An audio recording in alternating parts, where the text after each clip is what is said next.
de espada, porque se eu continuar na espada, eu vou matar todo mundo. Aí Deus entende que não é matando as pessoas que você expande o reino, mas é através de uma nova vida. É por isso que no Antigo Testamento Deus tira a espada e manda a palavra. Gente,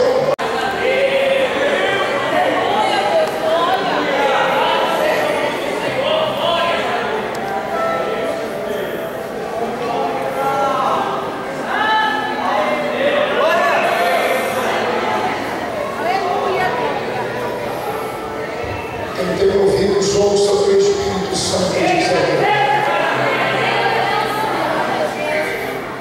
Ninguém nasce Judas. Judas se desenvolve com o tempo. Judas nunca trai enquanto é povo. Judas só trai depois que come na mesa.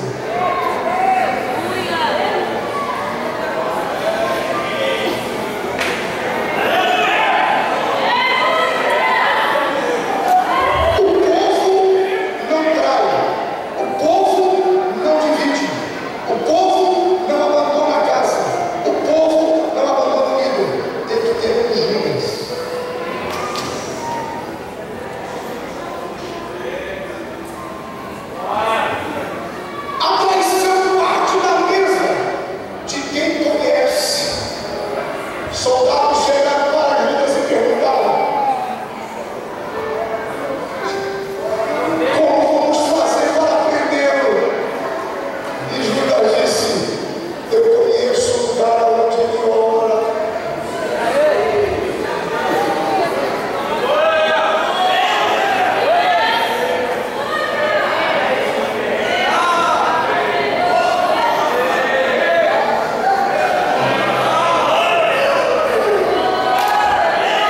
Eu sei como ele faz, eu sei o segredo. É o risco. Um líder só é líder de verdade se ele ensinar para os seus tudo o que sabe. Só tem um risco, porque você vai ter que pastorear Judas. Você vai ter que dizer para Judas: é assim que eu conheci ele, é assim que eu faço as campanhas, é assim que eu quero. Você tem que dar tudo, senão você não vai. Obrigado. O Judas não nasce Judas, ele se faz. Primeiro, espírito independente. Vem participar, não prefiro ficar de longe, porque se eu não fizer, dá problema. A minha opinião é diferente do povo.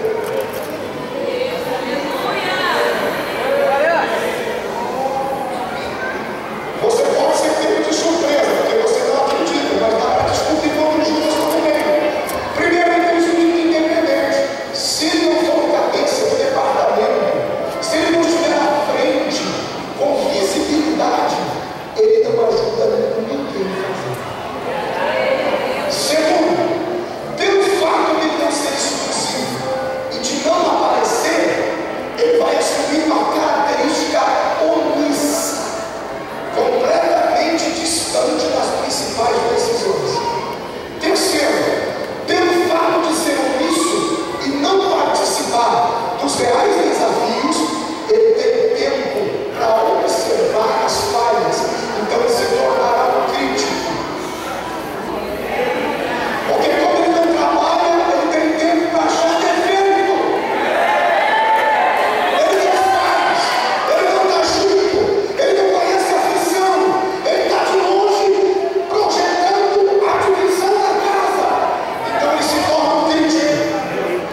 Mentira.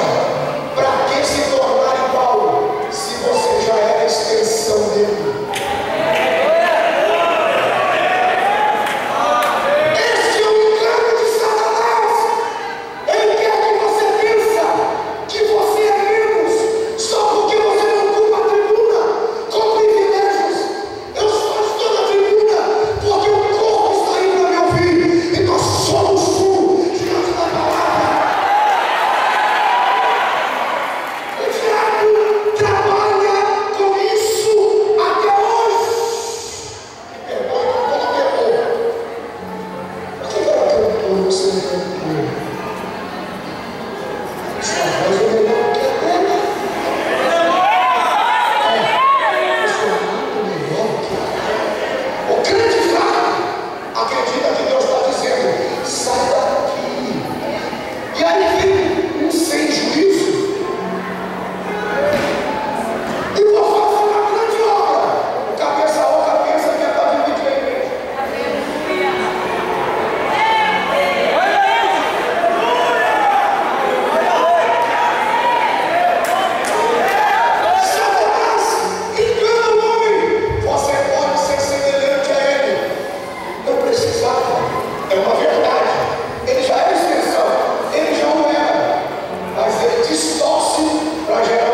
Verso 10: estava no mundo, e o mundo foi feito por ele, e o mundo não o conheceu. Veio para o que era seu, e os seus não o receberam. Mas a todos quantos o receberam, deu-lhes o poder de serem feitos filhos de Deus, aos que creem no seu nome, os quais não nasceram do sangue, nem da vontade da carne, nem da vontade do homem, mas de Deus. E o Verbo se fez carne e habitou entre nós, e vimos a sua glória, como a glória do unigênito do Pai, cheio de graça e de verdade. Amém. Quantos podem dizer amém?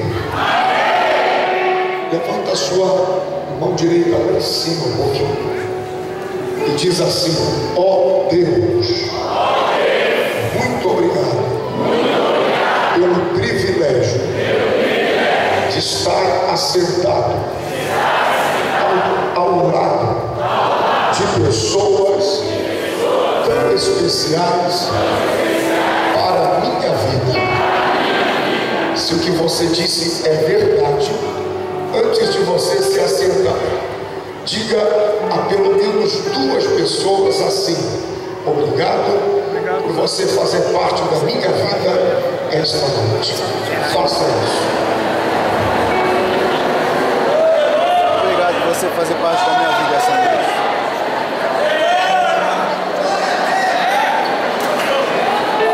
Obrigado por você fazer parte da minha vida essa noite.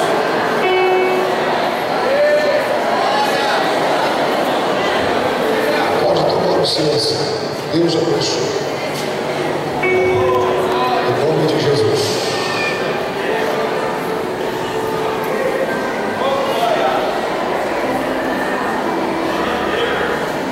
Queridos, eu estou muito feliz por estar aqui,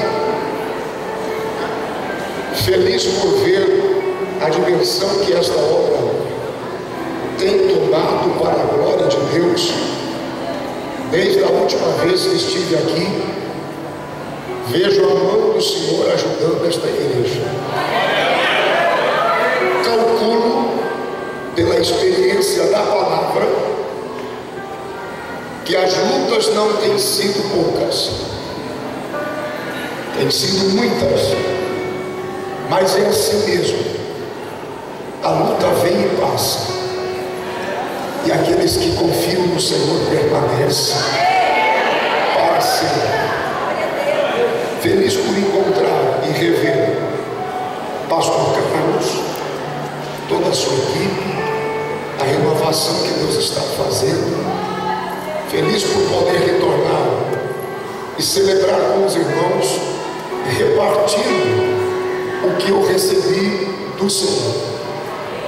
Talvez você não me conheça, mas de quem vou pregar esta noite, tenho certeza que você já conhece. Então vamos fazer assim: ainda que você não me conheça, preste atenção daquele de quem eu falo, que vai ficar mais fácil para você assimilar o que Deus tem para você. Deixe-me só considerar algumas coisas. Eu sou um pregador da palavra. Se você não me ouvir, você não vai entender. A partir de agora, a sua movimentação só deve acontecer se for extremamente necessário.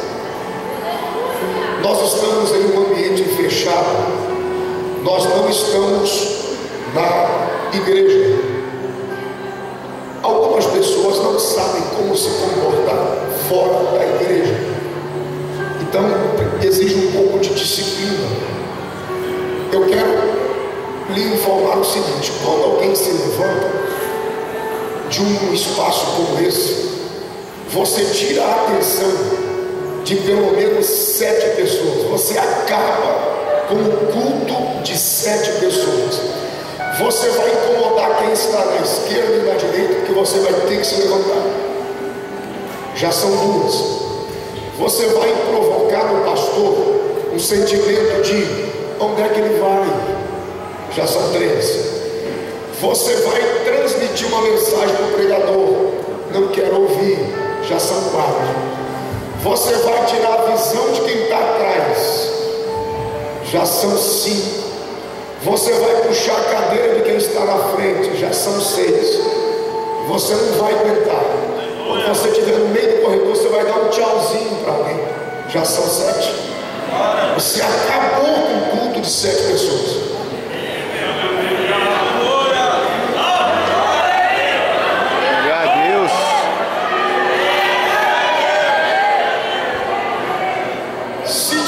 Isso aí é natural. De repente você tem que ir no banheiro. Quem é que vai te impedir? A criança tem uma necessidade. Quem é que vai lhe impedir? Faça o mais discreto possível.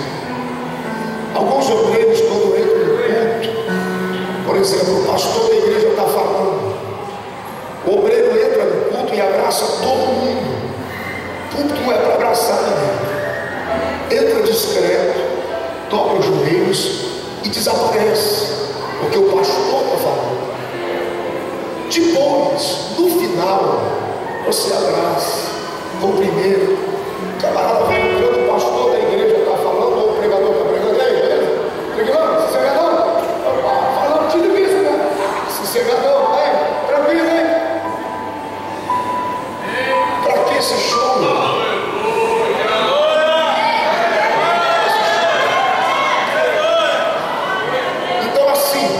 Vai sair, tipo assim, some, desaparece. Desapareceu.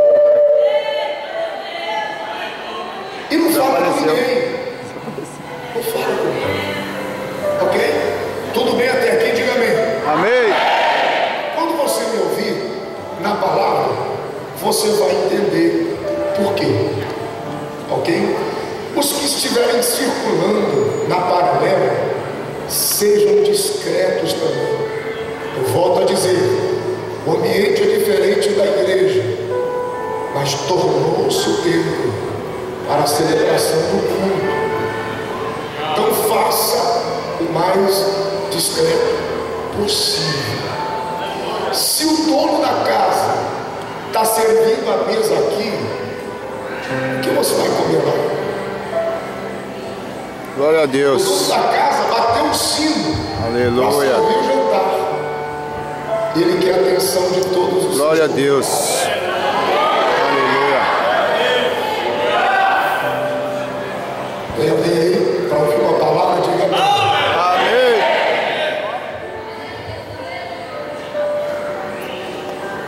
Existem algumas coisas na Bíblia que você entende como resultado final da informação que te passaram, mas você não sabe de onde veio. E quando você descobre a raiz, a origem, o porquê, é melhor de se entender, o sentido melhora e muitas outras coisas são justificadas. Tanto é que se eu disser para você algumas coisas aqui, dentro da fonte original da expressão, você vai pensar que eu estou equivocado. Uma delas, você já ouviu aqui esta noite, que a vida toda você pensou que o desejado das nações era Jesus. É porque alguém isolou o texto e não me explicou. E no texto que o nosso pastor antes da oferta mencionou, e alguns até estranharam, está claro. Está falando de uma construção de um templo, da edificação da segunda instância de uma casa. E para que esta casa se erga ou viesse a se erguer com excelência, muito dinheiro deveria ser trazido. E aí Deus diz: aquilo que as nações mais desejam será convergido para a minha casa. porque eu edificarei um lugar onde a minha paz estará lá. Posso fazer uma comparação? Eu não vou fazer aqui propaganda de denominação nenhuma, mas existe uma grande denominação no Brasil que os templos são extremamente luxuosos. Muita gente não entende por quê. Não estou favorecendo excessos, estou falando de lógica.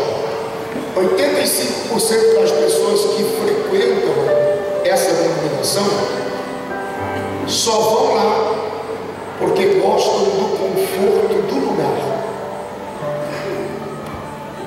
Quando elas entram no espaço, a cadeira é confortável, o som é o melhor, o ambiente é climatizado e a pessoa tem uma sensação de paz. Quando você entra num templo judiadinho, te dá uma agonia tão grande, parece que é uma luta que não tem fim. Quem são os responsáveis por aquele lugar? Se você é membro de um lugar assim, você é responsável por edificá-lo, para que haja paz no lugar. Por isso que o texto diz: atrairei o ouro e a prata, a mim me pertence, a glória desta casa será maior do que a primeira, e eu colocarei paz dentro dela. Se eu não te explico, você vai pensar diferente a vida toda. Quer ver mais uma? O homem não foi criado para adorar a Deus. Perceba que causa estranheza, porque essa é a origem. O homem não foi criado para adorar a Deus. Livro do Gênesis, capítulo 1, verso 26, 27 e 28. E disse Deus: façamos o homem a nossa imagem e semelhança, macho e fêmea os criou, e os abençoou, e disse: frutificai, multiplicai, encha a terra e domine sobre ela. O homem foi criado para dominar. O homem foi criado para dominar o céu, na terra e no mar. O homem não tinha necessidade de adorar a Deus. Por quê, pastor? Porque o homem era extensão de Deus. Quando você ouve isso, começa a fazer uma grande diferença o seu entendimento da palavra.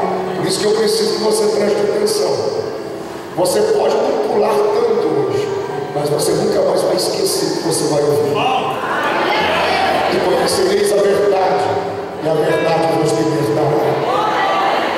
O homem não tinha necessidade de adorar a Deus, porque o homem e Deus eram uma coisa só. O homem era extensão de Deus. Tudo que há em mim, vou colocar em você. Quando Deus aparecia, visitava o homem na viração do dia, o homem não dizia: ó, o senhor chegou? Não, o homem dizia: eu já estava te esperando. Não havia um espanto, não havia uma surpresa, porque o homem era a extensão de Deus. Este é o princípio da unidade. Se você é a extensão de mim e somos um corpo, nada em você me causa estranheza. Se eu for explicar só isso aqui, a gente leva a noite toda. Agora eu vou te dar uma chance, vou deixar assim para você pensar. Havia uma extensão de Deus, só que quando o homem peca e ele morre espiritualmente, surge a necessidade de adorar. Porque a expressão adoração também significa: me devolva para ti. Quando o homem está adorando, o homem está dizendo: me recebe de volta, Senhor. Me coloca de volta no teu lugar, Senhor. Me coloca de volta debaixo da tua proteção. E Deus busca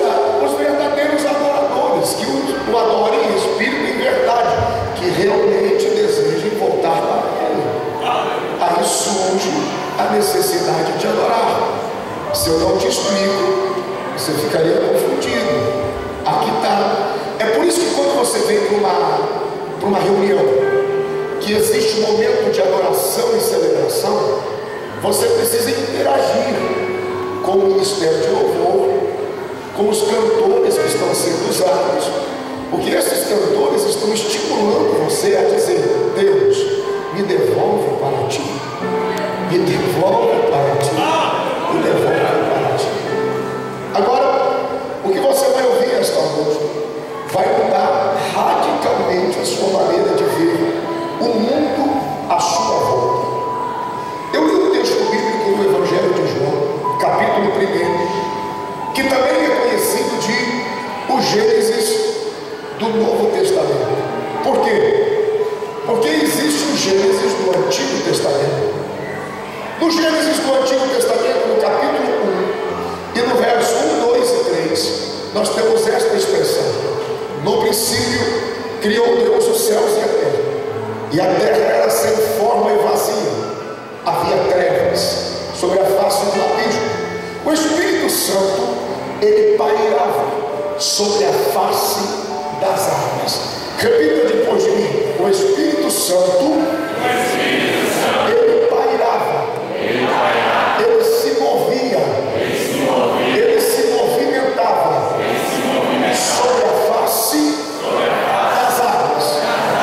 O verso 1 e 2 termina aqui o movimento. Vou explicar de novo. O Espírito Santo só se movia, ele só se movia, e nada acontecia, porque só aconteceu a partir do verso 3, porque só aconteceu depois que Deus usou a palavra. Só aconteceu depois que Deus falou. E disse Deus: haja luz, e houve luz. Aleluia. Duas verdades você já aprende aqui, não porque estou pregando, mas se terminássemos essa reunião agora e você realmente desse crédito à palavra de Deus, essas duas verdades que você está ouvindo revolucionariam a sua vida. Por quê, pastor? Primeiro, não importa o quanto você se movimenta, se você não estiver debaixo de uma palavra, você não vai. Aleluia. Glória a Deus. Se você não estiver debaixo de uma palavra, você não vai para lugar nenhum. Sou pentecostal, gosto da alegria pentecostal. Só estou hoje muitíssimo cansado pelo peso dos últimos dias. Mas não importa o quanto você pula, não importa o quanto você chora, não importa o quanto você sobe e desce monte, se você não tiver uma palavra que seja luz para os seus pés, que seja luz para o seu caminho, você não vai para lugar nenhum. Eu conheço uma multidão de gente, sobe monte, desce monte, rodopeia, profetiza, pula num pé só. Mas frequentemente, quando eu termino de pregar, por exemplo, em algumas reuniões, são os primeiros que me perguntam: o que faço para mudar esta área da minha vida? E eu tenho vontade de retrucar a pergunta dizendo: com tanto movimento, você não sabe para onde vai? Mas por delicadeza, eu digo: vou te dar uma palavra. Porque quando disse Deus: haja luz, repita comigo: haja luz, Haja luz. haja luz. Haja luz. Olha como é que funciona a cabeça de um pregador da palavra. Faça assim comigo, ó. Haja luz. Faz de quando você está ligando o interruptor na tomada, diga: haja luz. Haja luz. Diga: até Deus Até Deus entendeu. entendeu. Se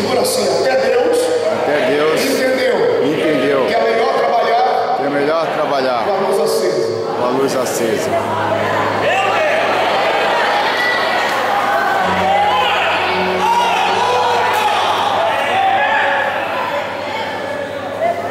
A cara do seu irmão.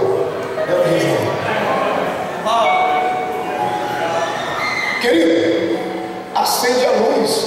Eu preciso entender o que você está fazendo. Eu não estou entendendo isso. Então eu prefiro falar para que você me entenda do que me movimentar ao ponto de você não entender nada. Acender a luz fala de firmeza, clareza, direção, foco, transparência. Eu sei para onde você está indo. Eu sei porque você faz. Eu sei porque você é. Eu sei porque você tem. O Senhor Jesus, o Deus Todo-Poderoso, quando Ele acende a luz, Ele consegue dizer: prefiro a terra firme, não quero as águas. Prefiro o dia, não quero as trevas. Não trabalho de noite, eu quero direção. Lâmpada para os meus pés é a tua palavra, e luz para o meu caminho. Ninguém vai seguir um homem que não sabe para onde vai. Ninguém vai permanecer em um lugar onde as coisas não são claras. Pai, acende a luz da sua casa. Os teus filhos estão querendo te entender. Ei, marido, acende a luz do teu relacionamento com a sua esposa. Sua esposa está querendo entender quem é esse homem que ela vive há tantos anos. Obreiro, acende a luz do teu ministério, para que você não fique patinando no mesmo lugar. Está na hora de avançar. Obrigado, Jesus. Esse é o Gênesis do Antigo Testamento. O Gênesis do Novo Testamento, semelhante à palavra, começa assim: no princípio era a palavra, e a palavra estava com Deus, e a palavra era Deus, e todas as coisas que foram feitas por causa da palavra, e sem a palavra nada do que foi feito poderia se fazer. E esta palavra era a luz dos homens. Veja que coincidência. Olharam para João e disseram: você é a luz. E João disse: não, eu testifico da luz. Mas quando Jesus surge na Galileia dos gentios, da além do Jordão, eles viram uma grande luz. Deus estava dizendo na terra: haja luz, e houve luz, e aquela luz fez separação entre as trevas. Ele veio porque foi Ele quem fez este mundo, mas o mundo não celebrou. Ele veio para o que era seu, mas os seus não receberam. Aleluia. Mas todos os que o receberam, todos, Ele deu-lhes o poder, deu-lhes o direito. Ele fez deles filhos de Deus. Aleluia. Se você entendeu até aqui, diga graças a Deus. Isso é o que você já sabia. Talvez você não sabia explicar, agora você sabe. Agora vem que talvez você ainda sabe, ainda conhece, mas não consegue explicar. Todos nós aqui neste espaço nascemos com um propósito. Não existe ninguém aqui esta noite. Se é que se justifica eu classificar desta forma, deixa eu fazê-lo só como força de oratória, do menor ao maior, para justificar dentro de uma coerência, para que você veja a força de palavra. Nasceu com um propósito. É bem verdade que alguns ficam aquém do propósito, né? Deus colocou você pelo menos no mínimo para se manter vivo. Nem vivo você consegue se manter. Tem gente que fica aquém do propósito. Você tem que se manter no mínimo vivo. Mas todos aqui esta noite, do púlpito à porta, todos nasceram com o propósito de Deus. Deus é um Deus de propósito, e Deus não trabalha sem propósito. E uma das coisas incríveis da parte que vem de Deus é que Deus, Ele reparte o seu propósito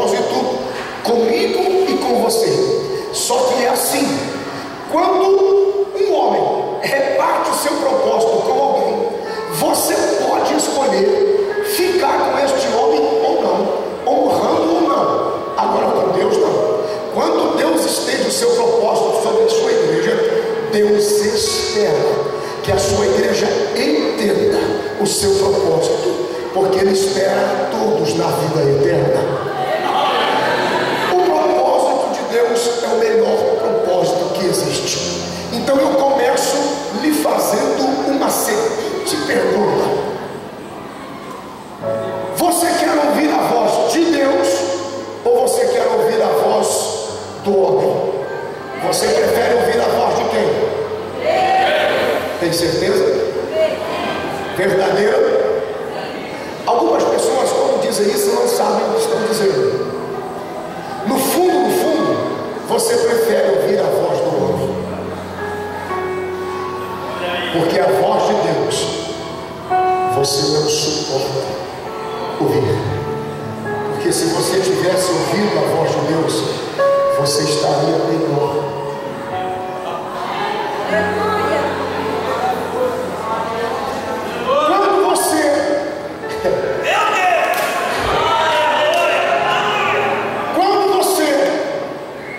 Quando você pertence a uma igreja e você deixa de participar da igreja, servindo a um departamento, participando, jovens, mulheres, homens, varões, missão, criança, dizimando, ofertando.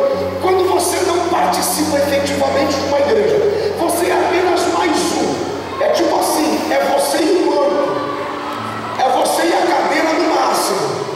É uma coisa esquisita. Bom, vamos supor que você frequenta uma igreja e você não ajuda ela em nada, você não edifica em nada, você gosta de vir porque é legal, enfim, ok. O pastor, ele ama tanto você, espero que os obreiros entendam isso.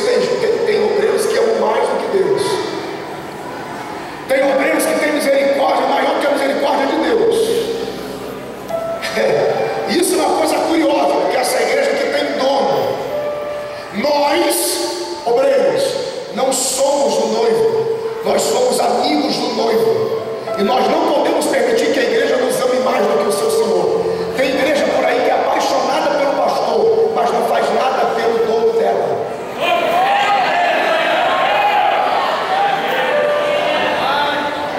Ah, o pastor não está, eu vou para casa. Você está destruindo o seu pastor. Existem alguns pastores que não conseguem êxito no seu ministério. Por quê? Porque estão em adultério espiritual. E o que é isso, pastor? Estão amando a mulher de outro.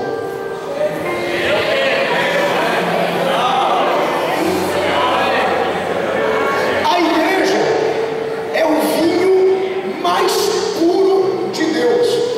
A igreja, ela nos embriaga, porque a igreja é uma virgem, e quando você fala de amor, ela acredita.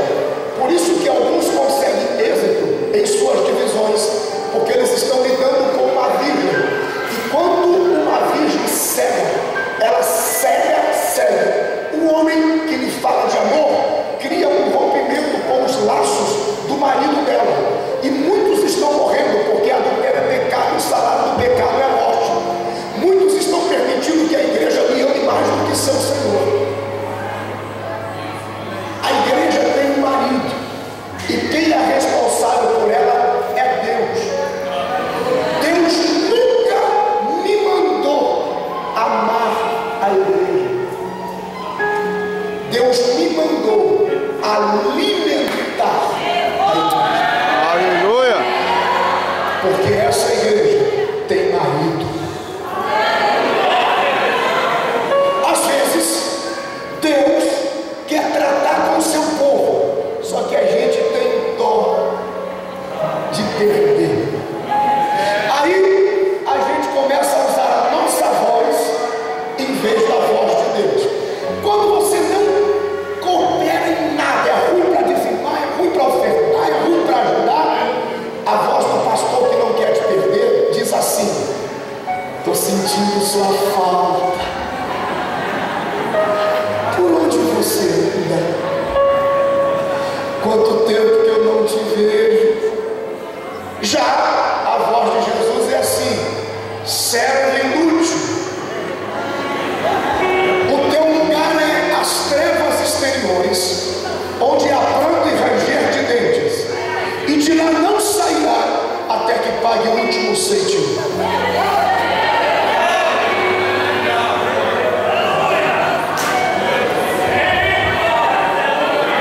Quando você não quer prestar atenção na palavra, quando você acha que já sabe tudo, quando você despreza a palavra bíblica e revelada, eu não posso perder você.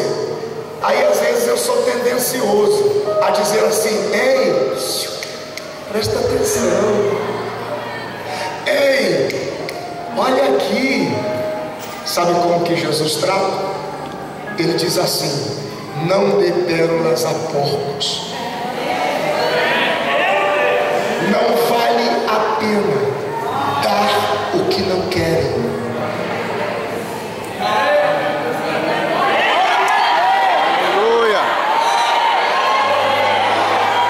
Quantas ovelhas vieram ouvir a palavra de Deus?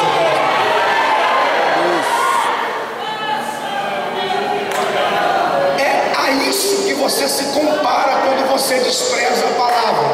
Você se compara a um porco.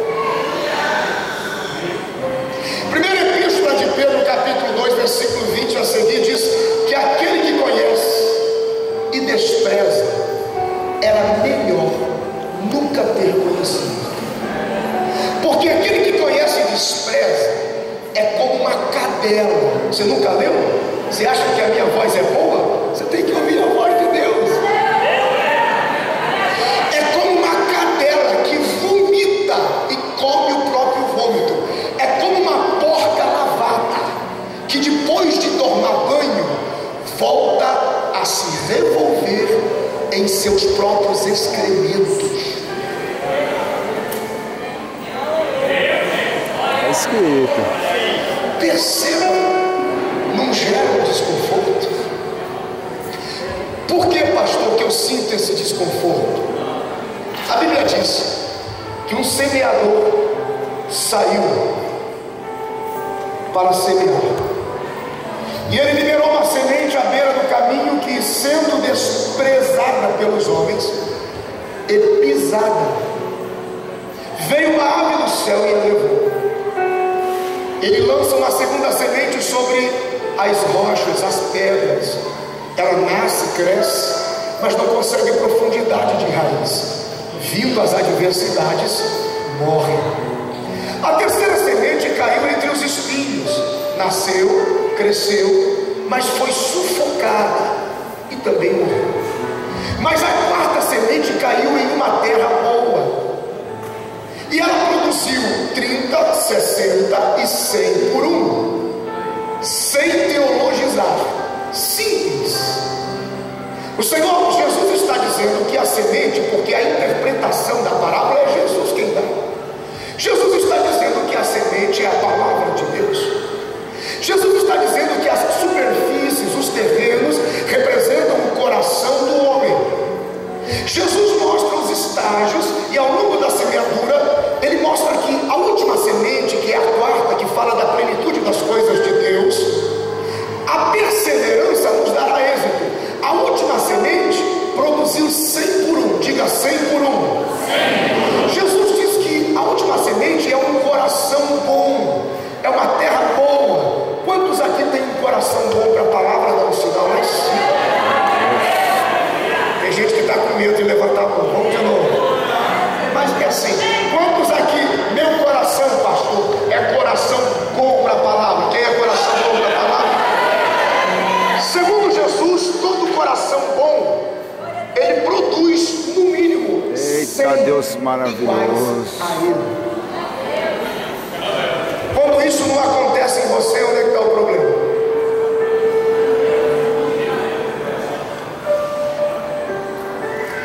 O problema não era o coração, porque todas as superfícies receberam a semente. Onde é que está o problema? O problema é que o diabo, ele tem pavor, desespero, medo, terror da primeira semente. Perceba que a Bíblia não diz: e tendo a semente das pedras, que Jesus interpreta dizendo que as tribulações da vida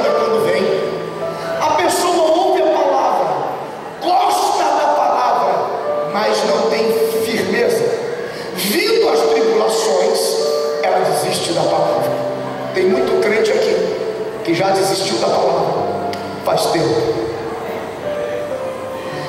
A Bíblia não diz: Satanás voltou para pegar a semente da pedra. Satanás não está nem aí com a semente da pedra. O cara não entendeu mesmo, ele não tem profundidade, ele não sabe experimentar as lutas. Satanás olha e diz: eu não vou nem colocar a mão, as lutas dele vai matar ele. Você pensa que o diabo intervém? Se você não tem base na palavra, o diabo nem põe a mão, você morre sozinho por não confiar. A Bíblia não diz que Satanás voltou para pegar a semente do espinho, que Jesus interpreta dizendo: é o crente carnal que continua vindo à igreja, mas continua em adultério, continua mentindo, continua sem compromisso e caráter na sociedade, é falso na família, é falso na igreja, ele é embaraçado com as coisas dessa vida.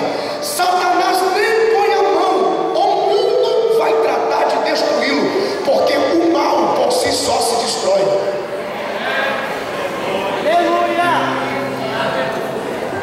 Satanás não volta para buscar a quarta semente. Também pudera, não tem nem como. Essa deu certo porque o coração era bom, não tem como ele tirar porque deu sucesso. Qual foi a semente que o diabo voltou a buscar? A primeira. Por quê? Porque foi a palavra desprezada, pisada. Por quê? A primeira semente fala, primeiro, da original. Segundo, tratamento de caráter. É por isso que quando você ouve uma palavra que produz em você desconforto, porque está tratando você em alguma esfera do seu caráter, o que você faz? Você procura desprezar. Você pisa, isso não preciso. Que esse pastor pensa que é para falar desse jeito comigo? Da minha vida cuido eu, dos meus namoros eu cuido. Fica visitando o tanque de Jacó com a cara lavada, com 5 homens nas costas, mais um amante amarrado, querendo mais um no tanque, achando que assim tá tudo bem, tá tudo certo. E aí começa a tratar o seu caráter, você despreza. Por que que o diabo rouba a palavra desprezada? Porque o diabo sabe que se você abraçar a palavra, a tua vida vai mudar para sempre, e ele nunca mais poderá destruir a sua casa. Quantos querem ver uma palavra que mudará a sua vida para sempre?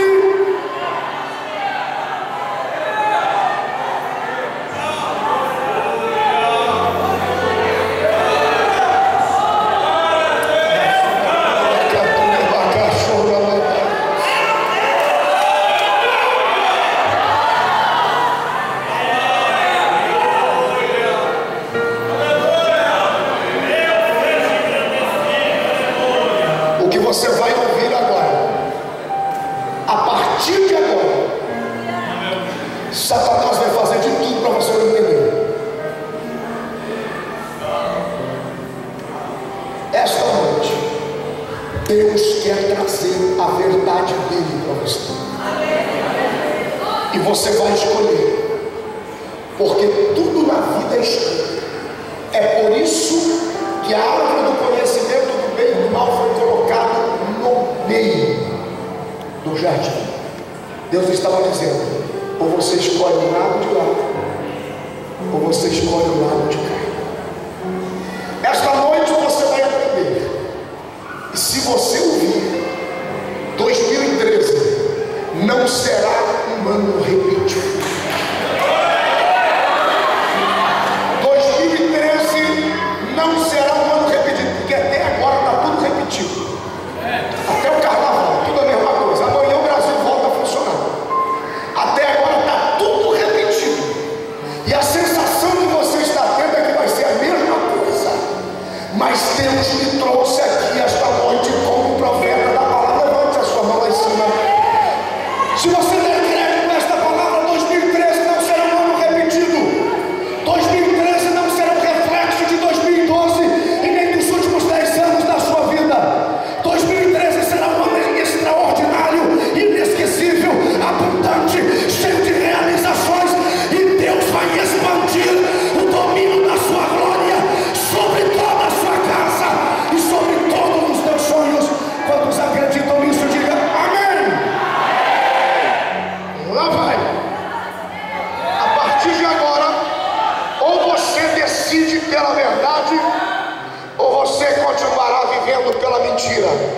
lá vai. Em todos esses anos, você nunca se perguntou por que a filosofia, por que a ciência, por que o ateísmo, por que o islamismo, por que o budismo, você nunca perguntou por que todas as outras religiões, por mais que tentaram, não conseguiram matar Deus no coração das pessoas? Você nunca se perguntou, depois de todos os confrontos que a filosofia, que a sociologia, com todos os ismos da ciência, com toda a manifestação ateísta, com toda a resistência de Deus, com todo o descrédito, com todo o confronto, você pensa que o que o Brasil está vivendo, em função do detrimento da família, do confronto do modelo de Deus em relação à família, você pensa que isso vai destruir a Deus? Você pensa que qualquer pessoa vai chegar em rede nacional, em Senado Federal, e vai chacoalhar a Bíblia simplesmente para dizer que isso aqui não é base de lei para ninguém? Você pensa que isso vai frustrar nossa fé? Quanto mais eles tentam matar a Deus, maior Deus se tornará. Jesus foi quem disse isso. Quando Jesus ele se revela e ele se apresenta à sua igreja, João capítulo 12, versículo 24: vocês não podem me matar, porque eu sou como uma semente. O grão da semente, quando cai na terra, ele tem que morrer, mas ele morre para crescer e se expandir e dar muitos frutos sobre toda a terra. Quanto mais tenta matar a Deus, mais Deus se expandirá e mais da sua glória haverá sobre a terra. Quantos acreditam nesta palavra? Amém.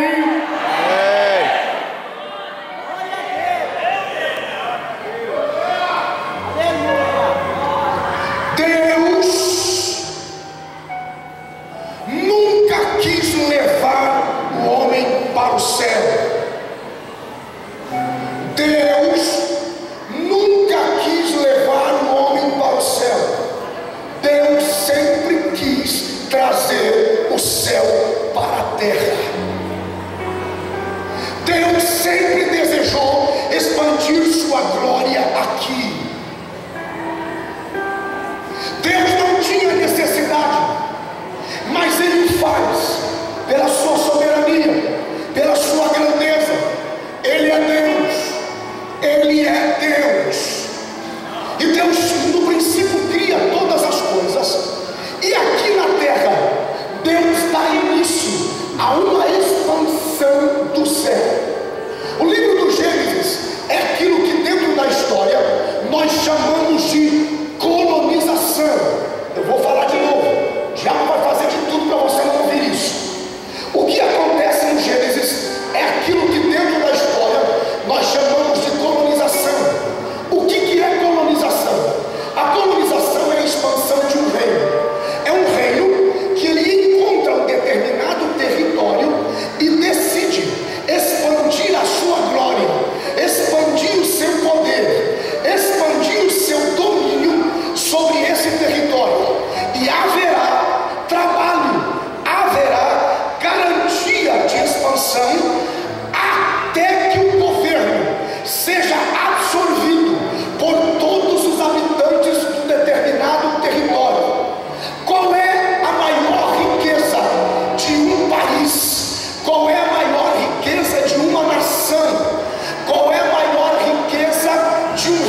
se eles aceitam ser chamados de africanos, eles não aceitam, eles determinam, eles exigem serem chamados de franceses, porque a influência do reino da França, do poder daquele país, eles têm que se vestir como francês, eles têm que falar o idioma francês, eles almoçam como franceses, os carros são franceses, o melhor carro de paixão deles é o Citroën, eles desenvolvem cultura francesa. Os filhos, quando estão em idade escolar, universitária, vão para Paris estudar, eles não passam a fronteira do Brasil por nada, porque tudo neles tem que ser francês, porque é influência da França. O governador é francês, o prefeito é francês, o governo é da França, e é só assim que funciona, e só será estabelecido extensão da França quando não houver mais ninguém que não esteja ali legalizado pela cultura da França. O Brasil um dia foi colônia de Portugal. Quando você vai ao nordeste do Brasil e você frequenta ali Pernambuco, Bahia, Espírito Santo, quando você frequenta essa região, é marcante a influência da cultura europeia, da arquitetura, dos prédios, da comida, da fala, do idioma. Você vê até hoje muita influência em São Paulo, muita influência no Rio de Janeiro, muita história em Belo Horizonte. Você vê muita influência da colônia portuguesa. Colonização é a expansão de um reino. Quando é que uma colonização perde a força?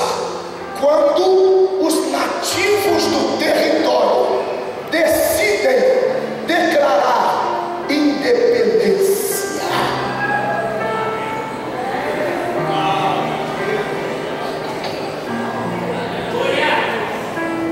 A independência, ela pode trazer desgraça, como ela pode trazer graça.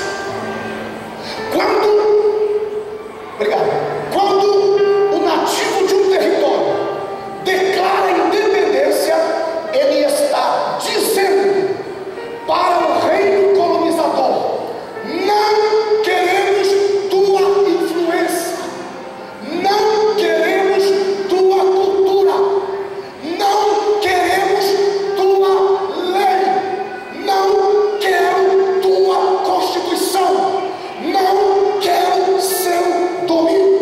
Uma vez que é declarada independência, e esta é a expressão da independência do Brasil: independência ou morte, porque este é o estado que a independência pode produzir. Ela pode produzir liberdade, como ela pode produzir morte. Pastor, eu não estou entendendo. Agora você vai entender. O reino dos céus, na santidade de Deus, tornou-se propósito de Deus a expansão dele na terra. Quando Deus planta o jardim do Éden, ele coloca árvores que agradavam ao Senhor. Nós viemos prestar um culto de adoração ao nome do Cordeiro, porque é por ele que nós estamos aqui. Sem ele nada nós podemos fazer. Então nós estamos aqui porque o Senhor tem nos sustentado debaixo da sua graça. Eu quero agradecer ao pastor da igreja por ter me convidado para estar aqui. Muito obrigada. E da sua equipe. Espera só um pouquinho, filho.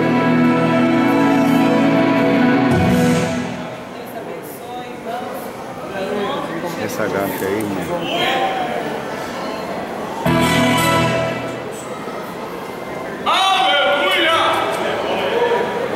Eu agradeço também a forma carinhosa que os irmãos têm nos recebido aqui. Que Deus continue abençoando em nome do Senhor Jesus. Você coloca primeiro o número 5 para mim, por favor.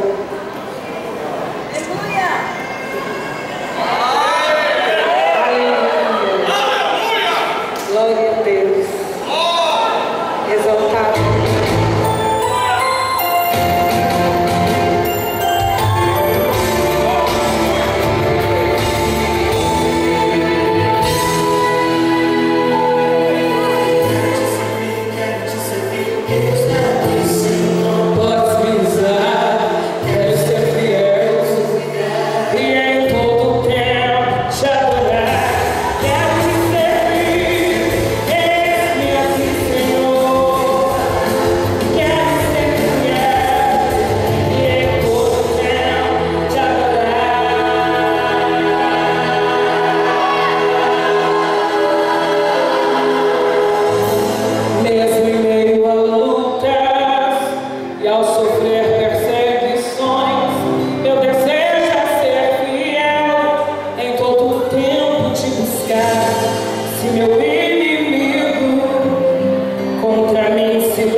Então não tem nada impossível para o Senhor. A lógica de Deus é sempre assim. Ele planeja o começo e Ele já sabe como vai ser o fim. O inimigo tentou, fez tudo para você não vir hoje aqui. Mas a última palavra o Senhor falou.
Ei!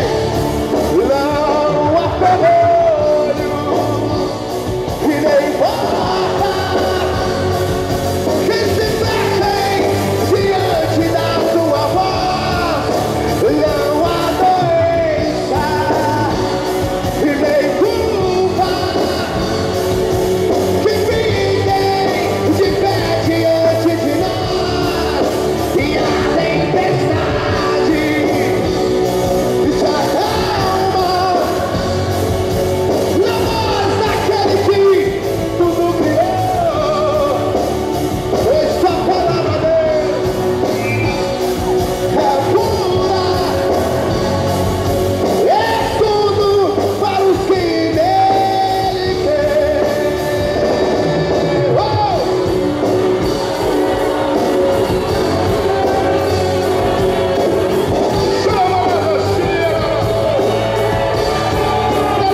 Graças a Deus.